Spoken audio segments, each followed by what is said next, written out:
दीपावली आ रहा है लेकिन हमारा रुपया कमजोर होता जा रहा है। मंगलवार की बात करें तो एक अमेरिकी डॉलर के बदले 82 रुपया और 37 पैसा मिलेगा। यानी अगर आप विदेश में कमाते हैं तो मालामाल हो रहे हैं। अगर वो पैसा आप अपने घर वालों को भेज रहे हैं तो घर वाला भी ऐश करेगा। अपना देश भारत भी निराला है। वित्त मंत्री अमेरिका जाती हैं और कहती हैं कि रुपया गिर नहीं रहा, डॉलर मजबूत हो रहा है। चलिए मान भी लेते हैं, लेकिन फिर रुपये का मुकाबला आखिर है किससे? डॉलर, यूरो या फिर पौंड? हम सभी भारतीयों को ये जानना ज़रूरी है कि रुपया कैसे गिरता है। और आज की डेडलाइन में हम बात करेंगे रुपये की चाल पर।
अमेरिकन डॉलर के सामने भारत का रुपया लगातार गिरता जा रहा है। मंगलवार को अमेरिकी मुद्रा के मुकाबले 7 पैसे की गिरावट के साथ 82 रुपया और 37 पैसा पर बंद हुआ। ऐसा पहली बार हो रहा है कि जब भारतीय करेंसी इतने निचले स्तर पर जा चुकी है। भारतीय करेंसी डॉलर के सामने लगातार गिरावट की ओर जा रही है। इन दिनों रुपए के कमजोर नहीं होने और डॉलर के ज्यादा मजबूत होने पर भी बहस चल रही है। ऐसे में सवाल है कि आखिर रुपया गिरता है तो इससे असर क्या होता है। तो आज हम आपको बता रहे हैं कि जब भी पैसा गिरता है तो भारत में आम आदमी पर क्या असर होता है। साथ ही ये भी जानते हैं कि किस तरह से डॉलर और रुपए की वैल्यू लोगों को प्रभावित करती है। वैसे भारत में काफ़ी चीज़ें विदेश में निवेश करता है, लेकिन भारत का आयात भारत के निवेश से ज़्यादा है। यानी हम सामान बेचते कम हैं जबकि खरीदते ज़्यादा हैं। ऐसे में हमारे पास डॉलर आता कम है और जाता ज़्यादा है। यानी भारत में अरबों का माल डॉलर की कीमत के आधार पर खरीदा जाता है। इस वजह से भारत को डॉलर के एवज में ज़्यादा देने होते हैं। अब जितना ज़्यादा डॉलर की वैल्यू होगी उतना ही ज़्यादा कीमत भारत को आयात सामान के लिए चुकानी होगी।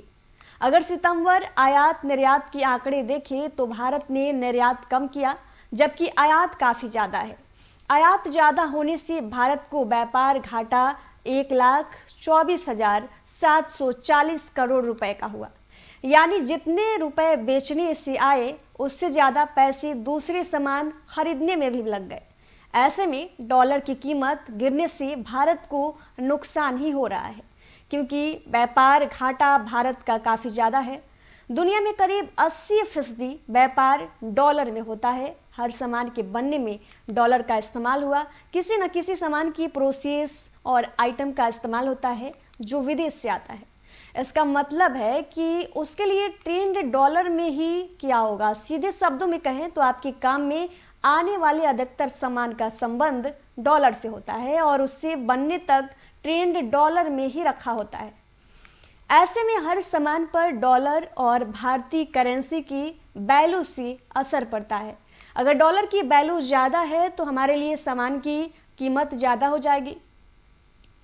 अब असर की बात करें तो ये साफ है कि जब भारत का खर्चा ज़्यादा हो रहा है तो भारत के लिए ये गलत संकेत है, जिसका असर हर वर्ग पर भी पड़ता है। इसके साथ ही जो व्यापार आयात पर ज़्यादा निर्भर करते हैं उन व्यापार से जुड़े सामान भी डॉलर की कीमत बढ़ने पर बढ़ जाते हैं। लेकिन भारत में अधिकतर सामान में आयात से जुड़ी चीज़ें शामिल हैं, जिससे कीमतें लगातार बढ़ती जाती हैं।